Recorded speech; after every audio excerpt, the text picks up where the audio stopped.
And now, Lindell TV brings you the Stone Zone with legendary Republican strategist and political icon and pundit Roger Stone. Stone has served as a senior campaign aide to 3 Republican presidents. He is a New York Times best-selling author and a longtime friend and advisor of President Donald Trump. As an outspoken libertarian, Stone has appeared on thousands of broadcasts, spoken at countless venues, and lectured before the prestigious Oxford Political Union and the Cambridge Union Society. Due to his 4+ decades in the political and cultural arena, Stone has become a pop culture icon. And now, here's your host, Roger Stone. Welcome. I'm Roger Stone, and yes, you are back in the Stone Zone.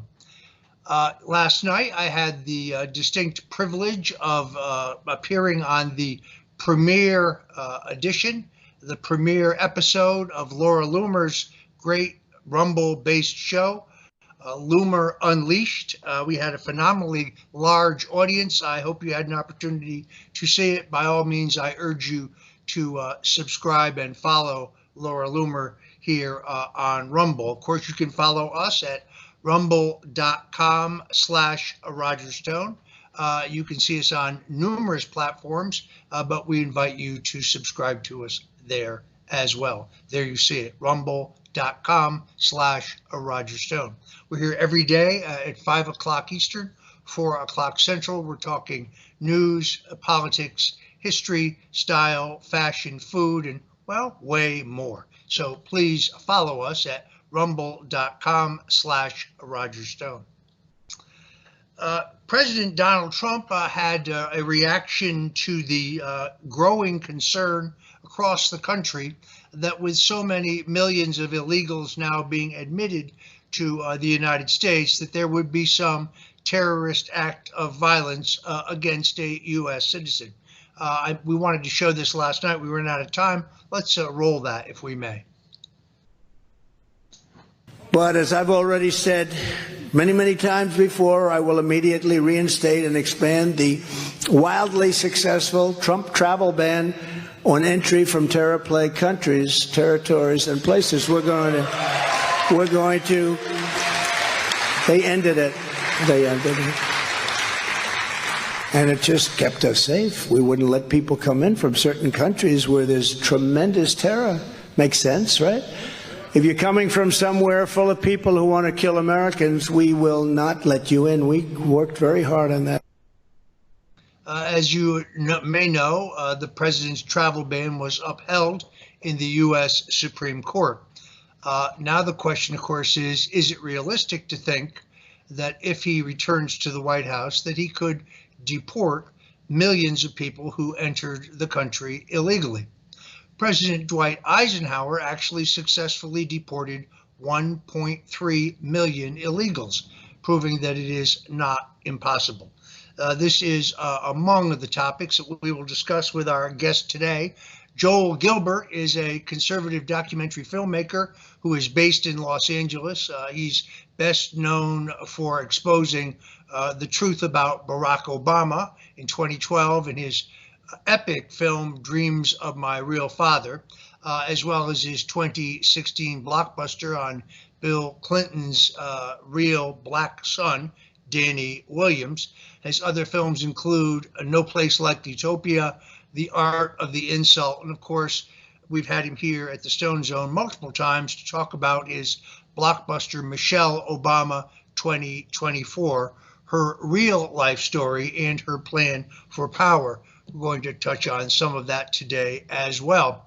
What you probably didn't know is, first of all, that Joel Gilbert is a very accomplished rock musician. He played extensively in a Bob Dylan tribute band.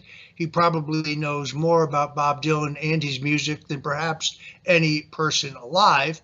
But the other thing you didn't know is that his area of study and expertise is in Islamism and the Middle East and this entire conflict. He produced 2 films on the subject, Farewell Israel, Bush, Iran, and the Revolt of Islam, and Atomic Jihad. Today, I'm going to ask him about what's going on in the Middle East, because right now, Joel Gilbert joins us in the Stone Zone. Hi, Roger. An honor to be with you again. Thank you. Thank you. Joel, let's, to warm people up, let's show the trailer for Atomic Jihad, one of your two epic documentaries on this topic. مرگ بر امریکا رابطمون با امریکا نمیشه مرگ بر امریکا پلید نایی Atomic Jihad, Ahmadinejad's coming war for Islamic revival, and Obama's politics of defeat. They've got a score to settle, they're tired of waiting, gonna get even with the great Satan. My administration is now committed to diplomacy. They say no thanks, Mr. President. امروز ملت ایران یک ملت صاحب فناوری هسته است. Ain't gonna be no reconciliation under your tent. Don't have to be president of the United States to know we're living in a dangerous place. که به محض دسترسی به فناوری های پیشرفته. For it is only when people come together and seek common ground that some of that mistrust can begin to fade. Death to America's a popular rant. Pulpits and rallies echo the chant. Don't matter who's a hawk or a dove. Nobody's in the Mahmoud for love. سلطه شیطانی آمریکا بر جهان رو به نابودی. God help he who negotiates. We will be respectful even when we do not agree. Living in a dangerous place. We're all dancing barefoot on broken glass till someone administers the coup de grace. Morass of cultural discrepancies. گفتگوی اسلامی در همه عرصه ها. Crowded beneath the sword of Damocles.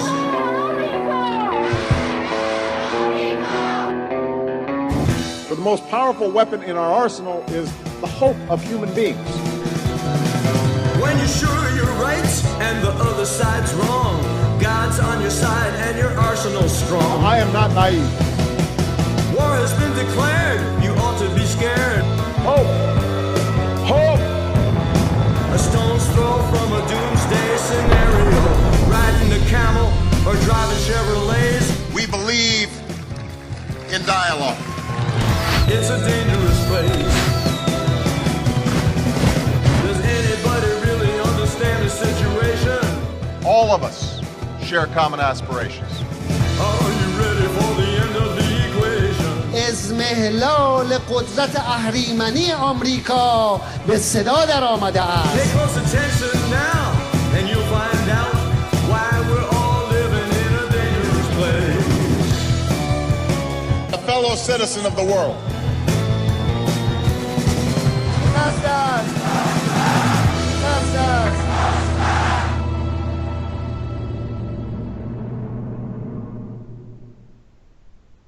As always, a powerful documentary filmmaking from Joel Gilbert. Joel, let's kind of start with the top of the news. As we gather here, hundreds, perhaps thousands, but at least hundreds of pro-Islamic, pro-Hamas, pro-Iranian protesters have occupied the U.S. Capitol, with thousands more for certain outside. What is your reaction to this? Well, the first reaction of any conservative, of course, would be, are they going to be arrested and jailed for committing the crime of insurrection and disrupting a public place and disrupting public meetings? I think we know the answer to that. They will probably not be arrested at all. So there is a worldwide grassroots movement, though, that's reflected in those rallies and around the world that supports the ideology of Islamism. And Islamism is a grassroots movement that's been around for 100 years in the Islamic world, and it's a movement to return Islam to glory, to restore Islam to its traditional role, dominating society. Islam dominated the civilized world for 1,200 years. It was only after the Western Reformation and Industrial Revolution in the past couple hundred years that saw the Western world overcome Islam and reduce Islam to a third world backward countries. So it really is a civilizational conflict. Islam reigned over the civilized world for 1,000 years, and Islamism teaches a return to traditional values, the traditions of Islam, Sharia law, and the domination of Islam over non-believers. And as such, there is no place at all for Jews to have their own political state where they dominate Muslims living in the Jewish state and within the Islamic world. And that's the basis for this conflict. It's a religious conflict and not a nationalistic conflict. And that's the basic misunderstanding that the Western world has, and even the Israelis, thinking that they can make peace with the movement of Islamism. Ironically, most of the people killed, most of the Israelis murdered by Hamas less than a couple weeks ago were peaceniks, leftists that believed that they could make peace with these Islamists, and they paid the ultimate price. Things are moving so quickly. There's so much information and so much misinformation on the internet. It's very hard to know exactly what to believe.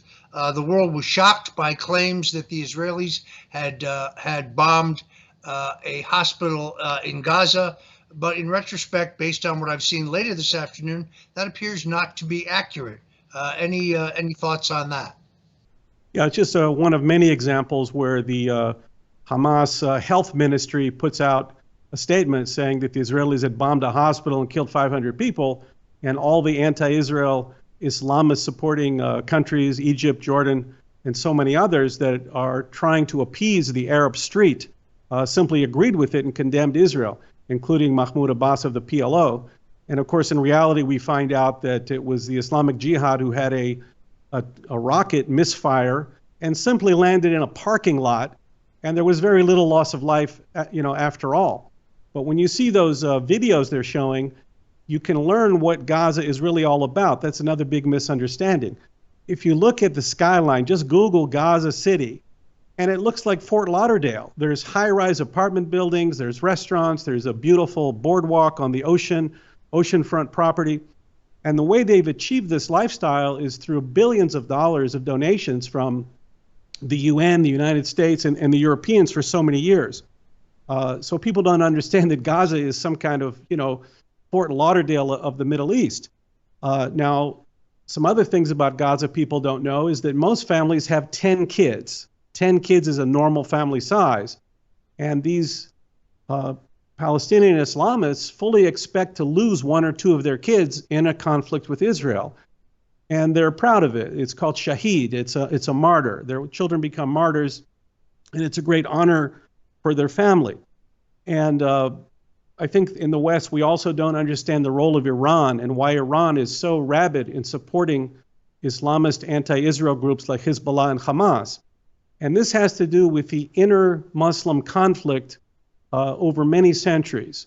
It's because the Iranians are mostly Shia Muslims, and the larger group of Sunni Muslims in the world don't really consider Shia Muslims to be real Muslims. This is the inner conflict in the Islamic world. So for the Iranians, in order to show their street cred, in order to prove to the Sunni Muslim world that they're Muslims, find the expression in anti-Israel activity. If they can be more anti-Jewish, anti-Israel, they're trying to prove their street cred in the Sunni Islamic world. So there are many different forces at play, but Iran's hand in supporting these Islamists is a large one, and the lifestyle of Gaza, where you have extremely large families with a rabid street group of people that support the Islamist cause, is not largely understood.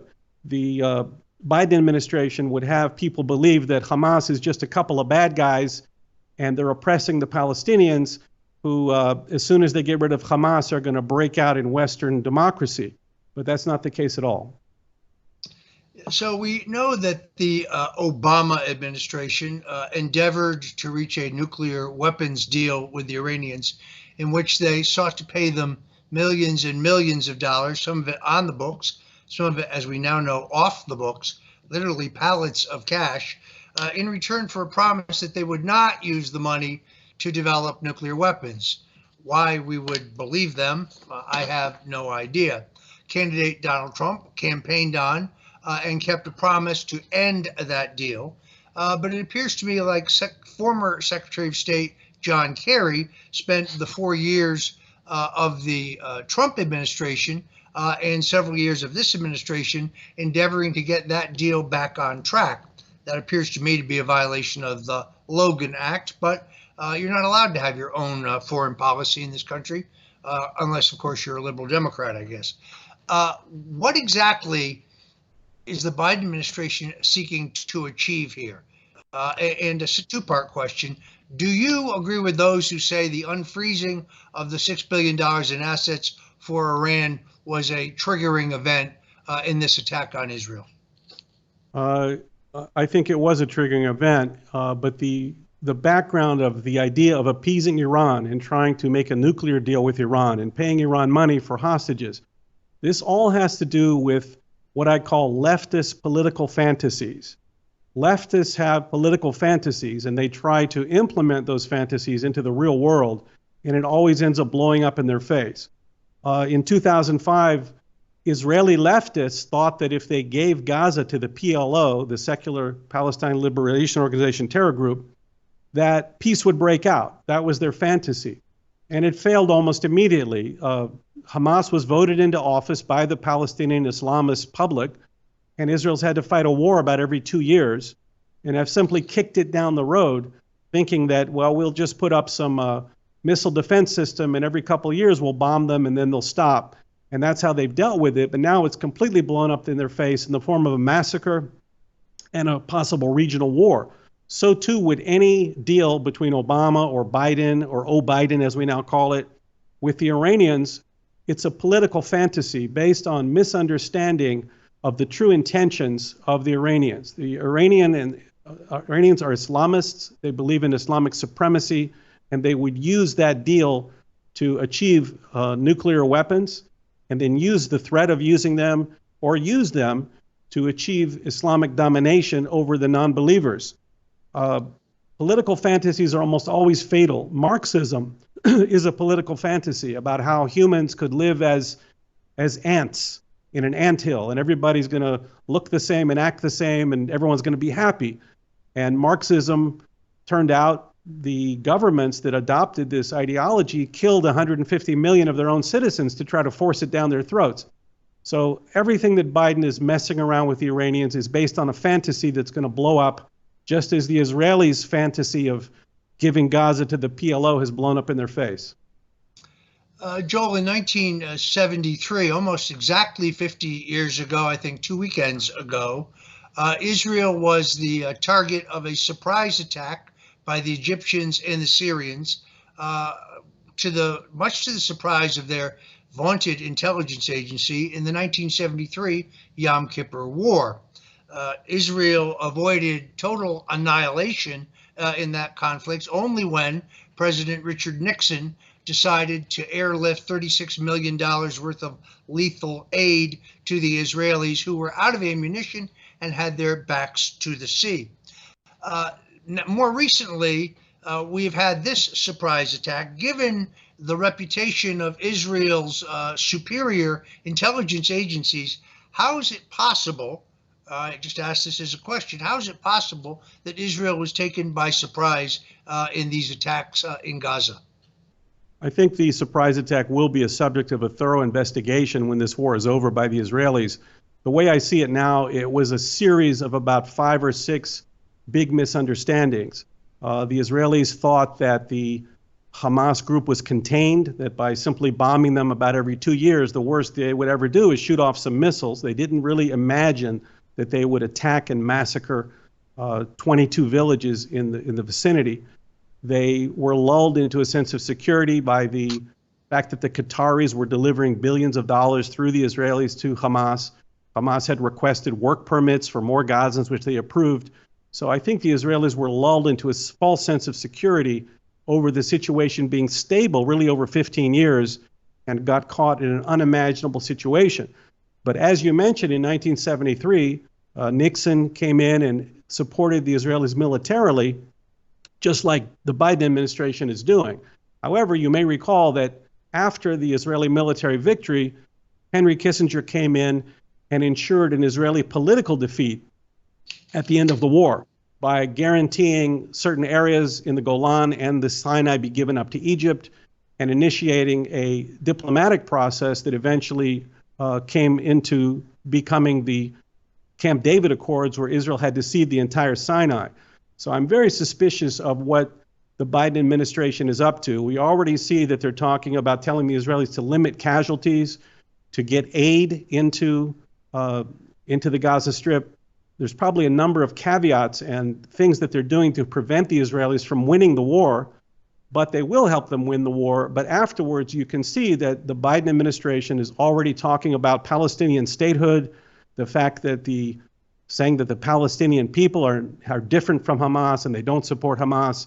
So look to be very suspicious about what the Biden administration will do to appease its Arab allies at the expense of the Israelis at the end of this war.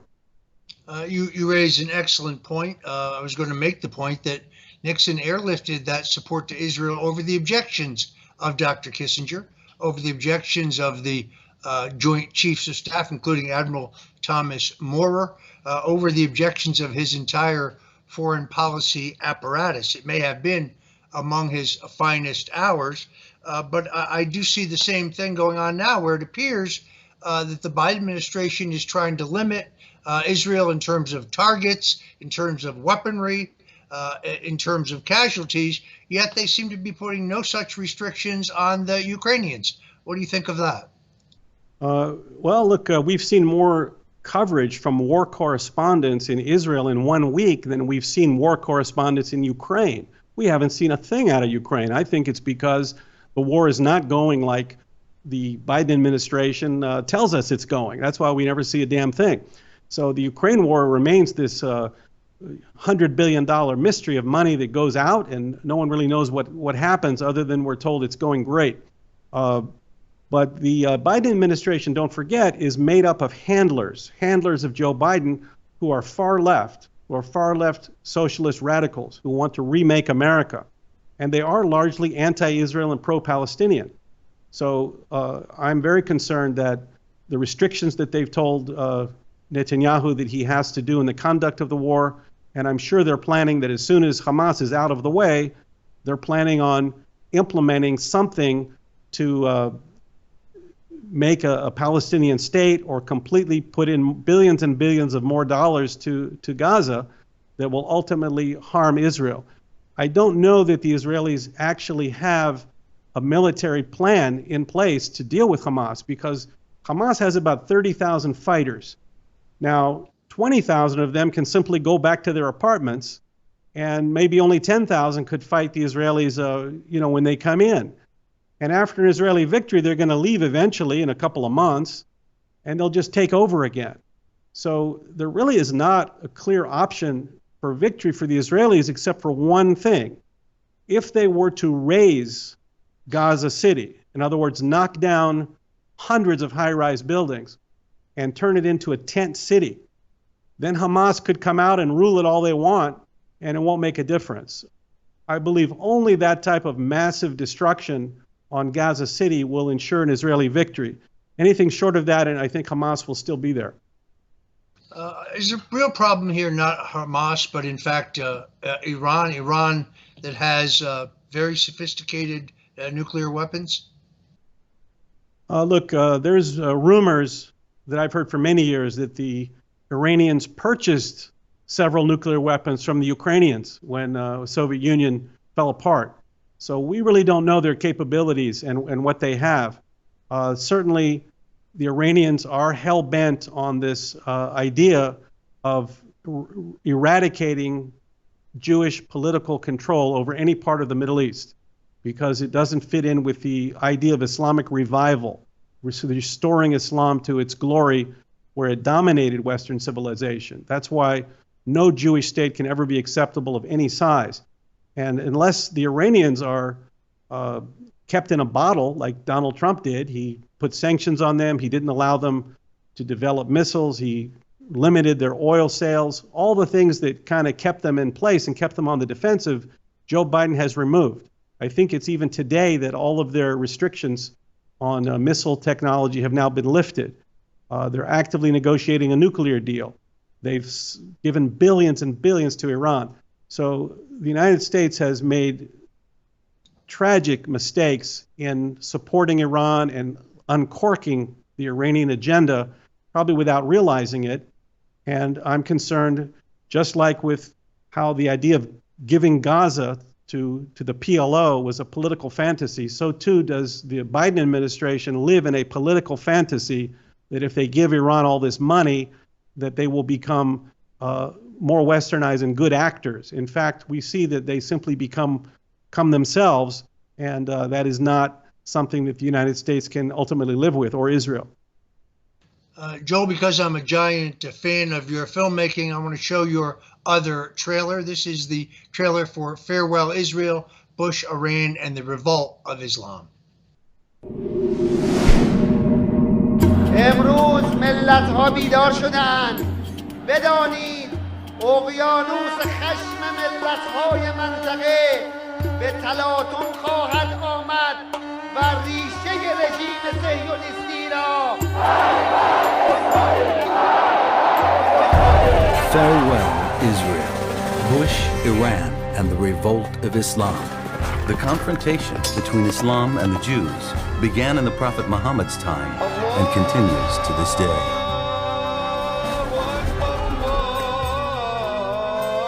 Farewell, Israel is an historic journey from the inception of Islam through its 1,200-year reign over the civilized world to the last 300 years of Islamic decline, overtaken and dominated by the West, then humiliated by a Jewish state. At the direction of Iran, Islamism is on the march, preparing the fateful coming war for Islam. And Israel is the #1 target and obstacle in the path of Islamic revival.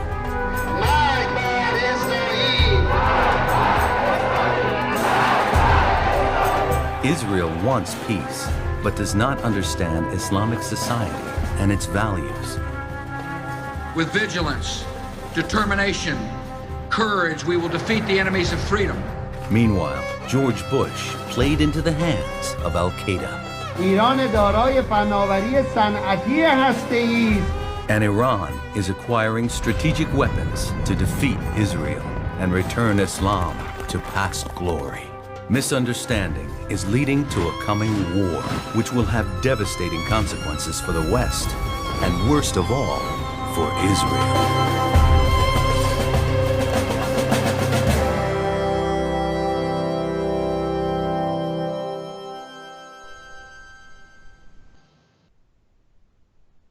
Joel, it just appears that your documentary was a little premature. Reading today, probably yesterday's UK Daily Mail, telling us that 2,000 U.S. troops have been prepared to deploy to Israel, as well as a second aircraft carrier now moved into the Mediterranean. The Post-Millennial reporting the same thing. Do you not share my concern that this has a potential to flare into a world nuclear war involving U.S. ground troops as well as other U.S. assets? Yeah, you have to understand that the Islamists don't do things in an isolated incident. They have a grander strategy in mind. For instance, I still say no one really understood 9/11. Al-Qaeda did not attack the World Trade Center just to kill people, as George Bush told us. They just want to kill some people. Their goal was to draw the United States into the Middle East and then use the presence of U.S. forces to instigate an Islamic revolution across the Islamic world and get rid of all of the secular leaders of Islamic countries. And they were partially successful in doing that. So too, the Iranians did not order Hamas to murder Israelis with the idea that Israel would come into Gaza and wipe out Hamas. That was not their plan. I believe they had a much larger regional war in mind, and their plan was also to draw the United States into the conflict. And so far, they appear to have been successful in drawing the United States fleet into the Eastern Mediterranean. And I have no doubt that the Iranians are planning a wider regional war that may include anti-ship missiles and attacks on U.S. vessels that would force the United States to respond. And then the Iranians will use that response to instigate riots in Muslim countries, including the Gulf states. All of these countries that have autocratic rulers and kings are vehemently opposed by the Islamists. They believe that these are oppressors, the Saudis, the Qataris, the United Arab Emirates, the King of Jordan, and they want to remove them and create an Islamic government and a new Islamic society. And they want to use the United States to achieve that. And I think so far the Iranians are calling the shots, and the United States and Israel are pretty much playing into their hands. Joel, do you agree with those who say that one of the goals of this conflict in the Gaza was to blow up an agreement between the Saudis and Israel, an impending peace agreement that seemed to be coming together? Certainly the agreements between Israel and the Gulf states like United Arab Emirates were a great irritant to the Iranians. I think the potential Saudi deal was the final straw that likely caused the Iranians to pull the trigger on this plan that they probably had in place for some years. So the timing would be that the Saudi deal was just too much for them to be able to bear, and they wanted to reverse course.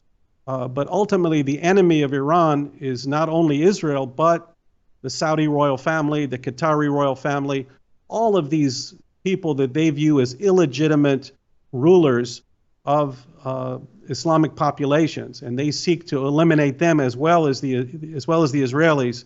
And the Saudi deal was certainly the ultimate problem for the Iranians, and I think they've successfully scuttled it with the Gaza attack. All right, Joe, we're going to ask you to stay with us because I want to review the domestic political impact of all this on the other side. First, we're going to take a very quick commercial break. Folks, the Stone Zone is brought to you every day by the great folks at MyPillow.com. MyPillow.com is, of course, the company of America's #1 capitalist, free enterprise, free speech, and election integrity advocate, Mike Lindell, a man who is himself a beleaguered but unbowed.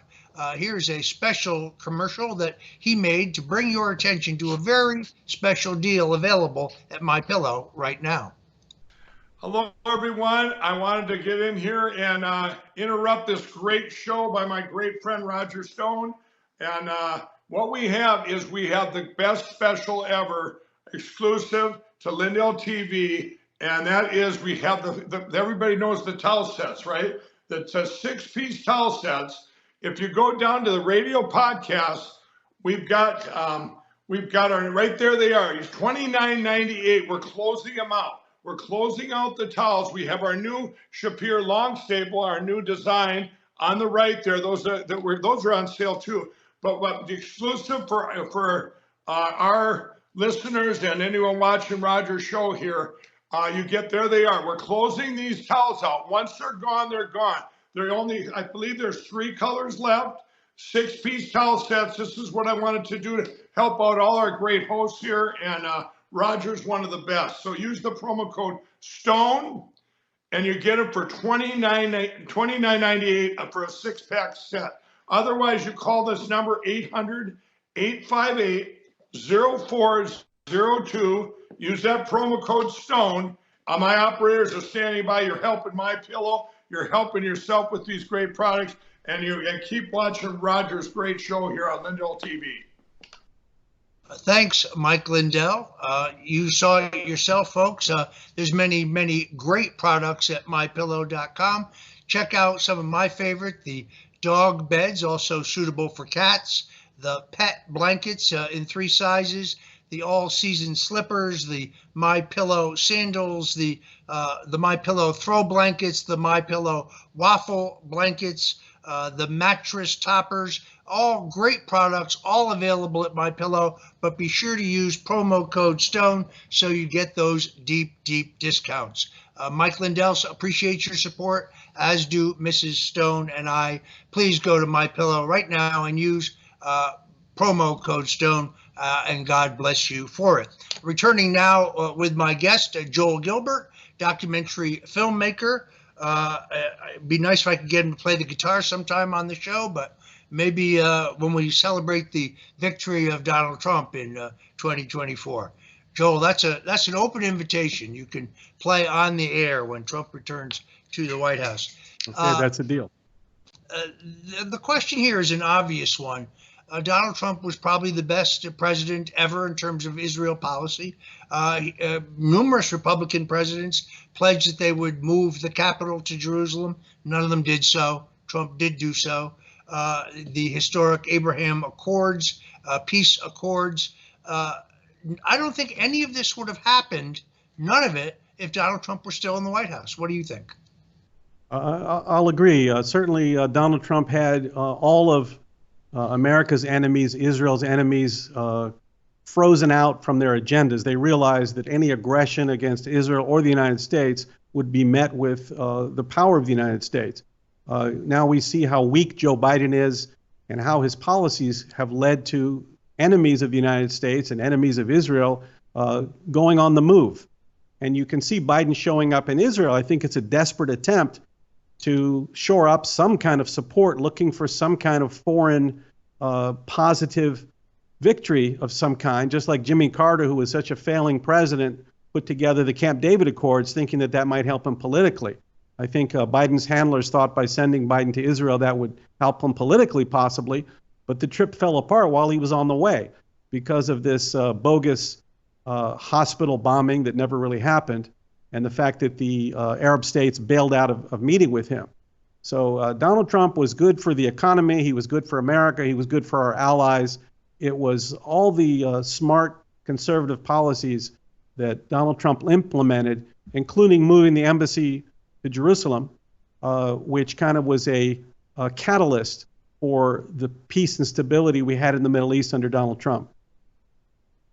So, Joel, I think most people know you have a documentary out now in which you have predicted that Joe Biden will not be a candidate for re-elected. Michelle Obama 2024. We've shown the trailer here numerous times. We will no doubt show it again. Do you believe these developments in the Middle East increase the chances of Joe Biden not being a candidate?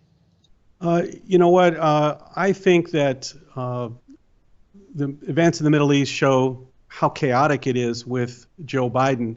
Biden ran on a platform of, I'm going to return stability and get rid of all this chaos of Donald Trump. Well, it turned out that under Donald Trump, we had this stability, and under Biden, we have this chaos and foreign wars. So I don't even think Biden has to drop out anymore. Just like Ted Kennedy ran against Jimmy Carter, Michelle Obama is the most popular person in the country. She's the best loved Democrat. She's had 15 years of all positive publicity. I think Democrats love the Obama years. Michelle has literally been following in the footsteps of Barack in the same formula that he did to run for president. Barack had a voter registration organization called Project Vote. Michelle has one called When We All Vote. Barack wrote 2 autobiographies before he ran for president. Michelle wrote 2 autobiographies. Barack was the keynote speaker for John Kerry in 2004 at the Democrat convention. Sure enough, there was Michelle Obama, keynote speaker for Joe Biden. Now, we look at the fact that they've taken the first primary out of Iowa and they moved it to South Carolina, which has half of its Democrat Party voter electorate are African American, which would be an easy slam dunk for Michelle. And they moved the Democrat Party National Convention to Chicago, Michelle's hometown of all places. So I think they've kind of set it up for her. There's a December 23rd deadline coming up to get on all the primary ballots. You got to get your signatures in to be on the primary ballots.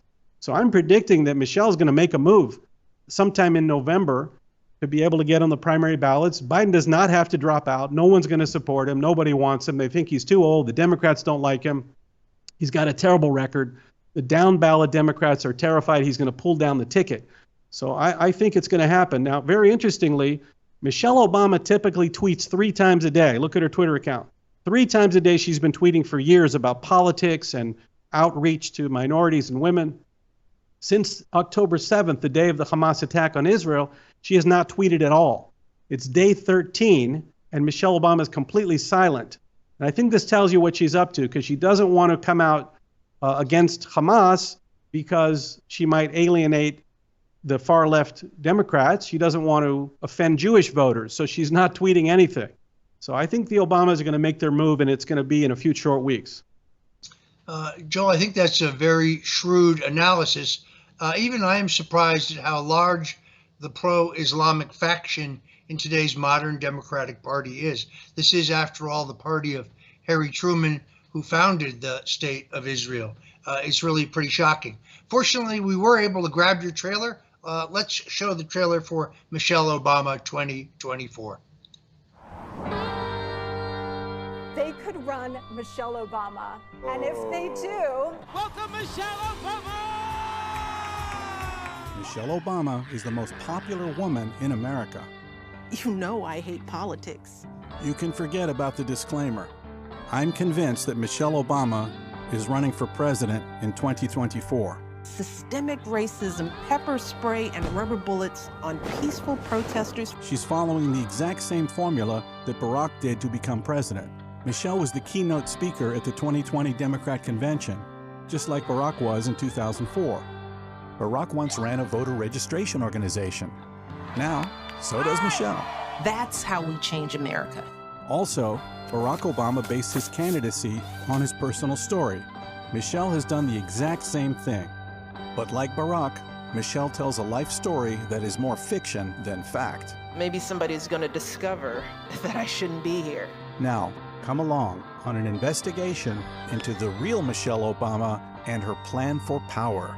I found out Michelle's father worked for the Democrat Party machine. My father, he was a precinct captain in Chicago. People would come for money.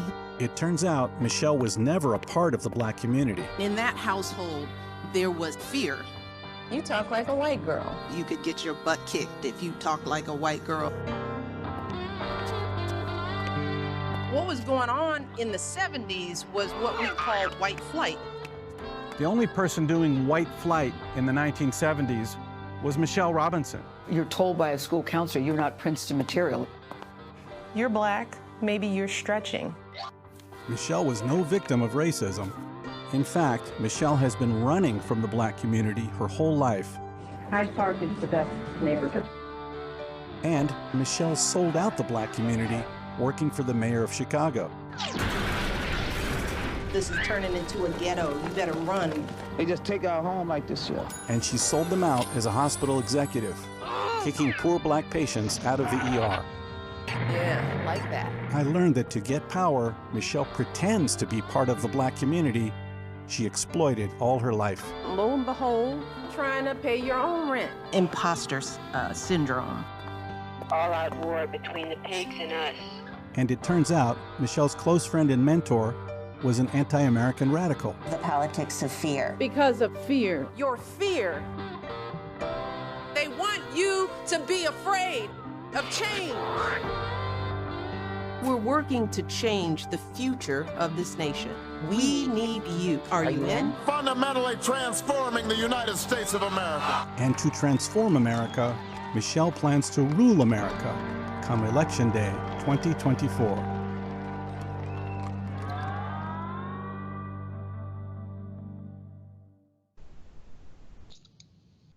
There you have it, folks. Michelle Obama 2024. I think most people know this. I agree with Joel's analysis that Michelle Obama will ultimately be the Democratic Party nominee. Joel Gilbert, I want to thank you so much for joining us today on the Stone Zone. Glad we had an opportunity to get into that piece of domestic politics as well. All right, Roger. Thanks so much for having me today. God bless you, my brother. All right. While we are watching events in the U.S. Capitol, President Donald Trump is unfortunately pinned down in a Manhattan courtroom. We have video from his remarks yesterday, as well as some additional remarks. This is part of the tsunami of lawfare against the president. But this is only a civil case. Let me be very clear that the gag order that was imposed on President Donald Trump in D.C. Is as serious as a heart attack. And that if he violates it, I have no doubt whatsoever that the judge in that case potentially could incarcerate him. On the other hand, I was a little surprised in Iowa 2 days ago when the president said he was prepared to go to jail if necessary to fight for the country and to continue, in essence, his reelection. Let's take a look at him in New York yesterday.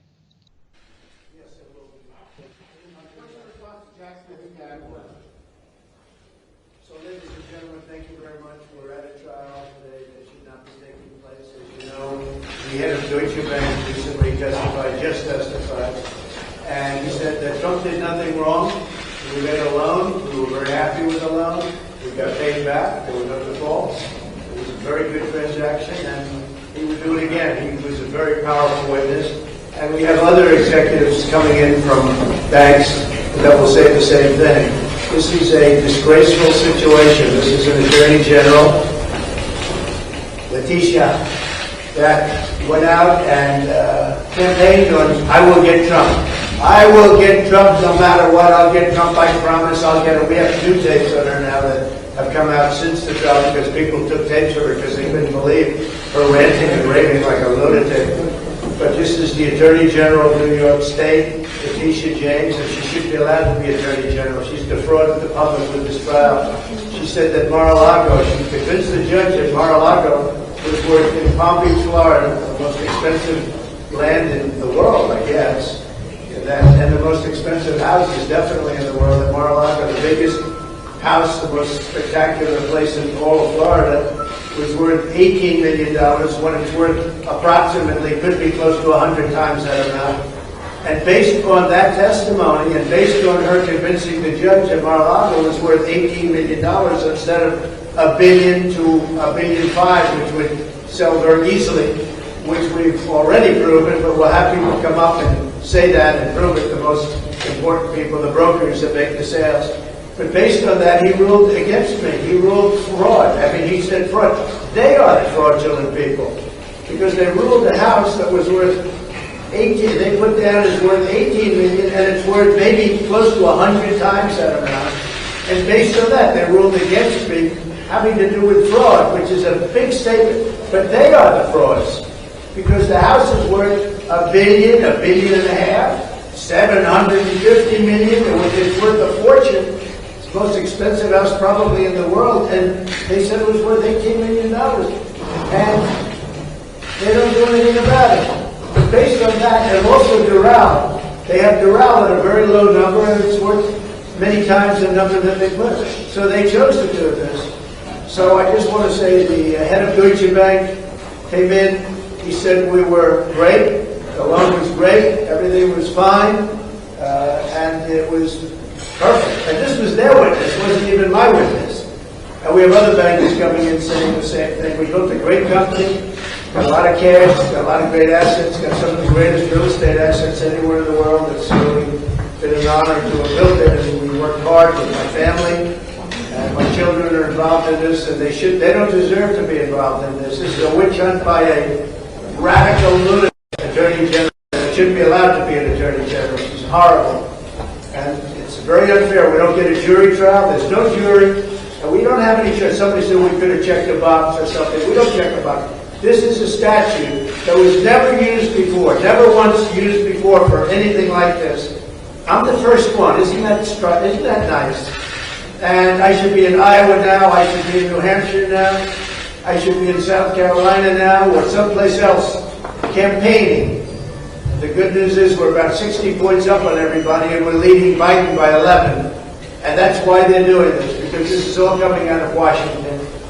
The judge is going to make a decision. Now, the judge, I've got to respect the judge and like the judge. I like him, but it's not fair because I don't know how he can make a fair decision on this. He's got all the Democrats pushing him left and right, pushing him around like a pinball. And it's a very unfair situation that they put me in. I want a jury. I'm entitled to a jury. But this is a case that should have never been brought. And just to conclude, they said I overvalued my financial statements. Well, actually, the financial statements are undervalued by tremendous amounts of money. They're very conservative. They're undervalued. The actual work is much more than that. So therefore, there's no fraud.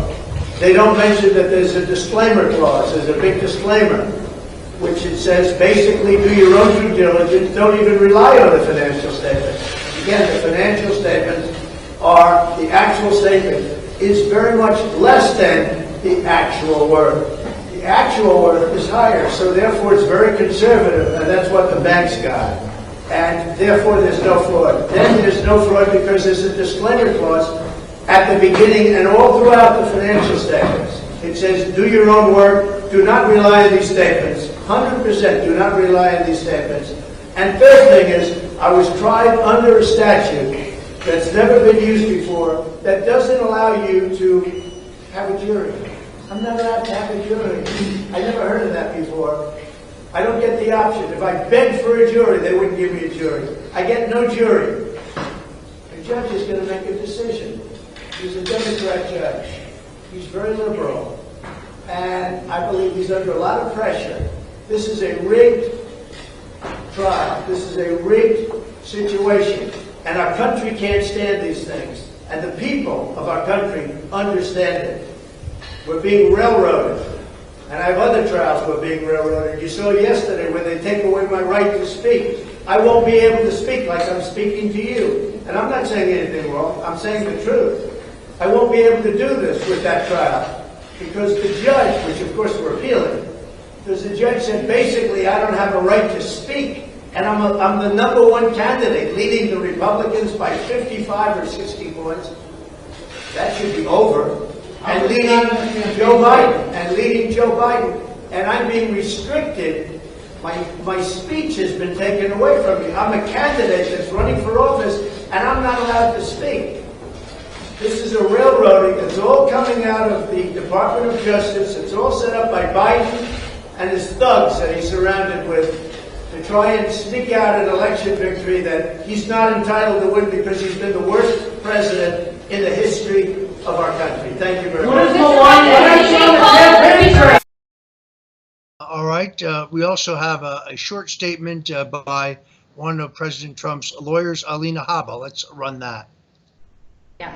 Alina, we just heard an appraiser say that you were surprised that his advice ended up on these statements of financial conditions. What does the former president have to say to that? Well, the former president isn't going to say anything about it. We're going to cross-examine him, and I think that will say it all. I think you guys need to understand something. Banks hire appraisers. Everybody here knows that. Anybody here that's purchased a home or purchased anything in real estate understands a very basic thing. Let me put this whole case in plain English for you, okay? You are an individual. You go to get something appraised. You say, my house is worth X. The bank doesn't take your word for it. They hire people like that gentleman to go do their own values. Now, those values are going to be lower than the ones that the homeowner or the commercial real estate owner would use. It's very basic. Anybody watching any business television can understand or explain to you these basic principles of real estate. But the point is that's not what this is about. That is not what this case is about. It has nothing to do with this because the statement of financial condition was actually low. The statement of financial condition didn't include President Trump's brand. The statement of financial condition does not include the big picture. If you take Trump Tower and you take the Trump name off of that building and you put Letitia James's name on that building, it will not be worth what it is worth when Donald Trump owns it. There you have it, Alina Habba, one of President Trump's lawyers. I stress again that this is but one of the civil cases, and as Trump did say in his remarks, he will not be able to comment during the proceedings in certain other trials, certainly in D.C., before it's over, perhaps in Fulton County, Georgia. He continues to build an incredible lead, both not only gaining in terms of his vote share, but also gaining in terms of the intensity of his support. Here's a short clip of his remarks today. President, what are your thoughts on the trial so far? The government, through its witness, just got caught in a big, fat lie. And frankly, this case should be dismissed. It should have never been brought. This case should have never been brought. And this case should be dismissed. This is ridiculous, what's going on. Are you coming back tomorrow? And all you have to do is take a look at the record of the people in the room. Are you coming back tomorrow, sir? Mr. President, are you coming back tomorrow?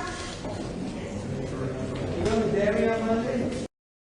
First time, by the way, that I've seen President Donald Trump wear a light blue shirt with a brilliant blue tie. Looked pretty good. I do want to point out that the president is not required to be there for these proceedings. It's a civil case. He's there because he chooses to. He had a very successful trip to Iowa in between court sessions. We're going to keep you up to date on the tsunami of lawfare against President Donald Trump. But I want to remind you one more time that we're brought to you by the great folks at mypillow.com.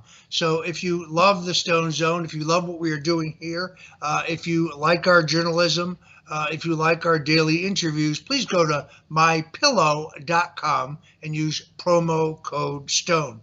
Promo code STONE. There are many, many great products. I always talk about the dog beds and the pet blankets, but whether it is the all-season slippers, the men and women's moccasin slippers, the MyPillow sandals, the famous MyPillow 2.0, which has a patented cooling technology built right into the pillow. There's a special on those right now. There's a 4-pack available. Any of these great products help Mike Lindell, help the folks at MyPillow, help the folks at frankspeech.com, Lindell TV1, and yes, help us here at the Stone Zone. All right, that's we're out of time for today. Let me thank my guest, Joel Gilbert, for an excellent interview regarding the situation unfolding in Israel, even as we speak. Until tomorrow, God bless you and Godspeed.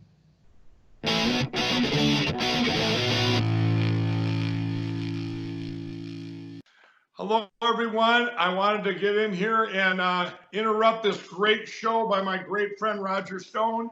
And what we have is we have the best special ever, exclusive to Lindell TV, and that is we have everybody knows the towel sets, right? That's a 6-piece towel sets. If you go down to the radio podcast, we've got our, right there they are. It's $29.98. We're closing them out. We're closing out the towels. We have our new Shapir long staple, our new design on the right there. Those are on sale too. But what the exclusive for our listeners and anyone watching Roger's show here, you get, there they are. We're closing these towels out. Once they're gone, they're gone.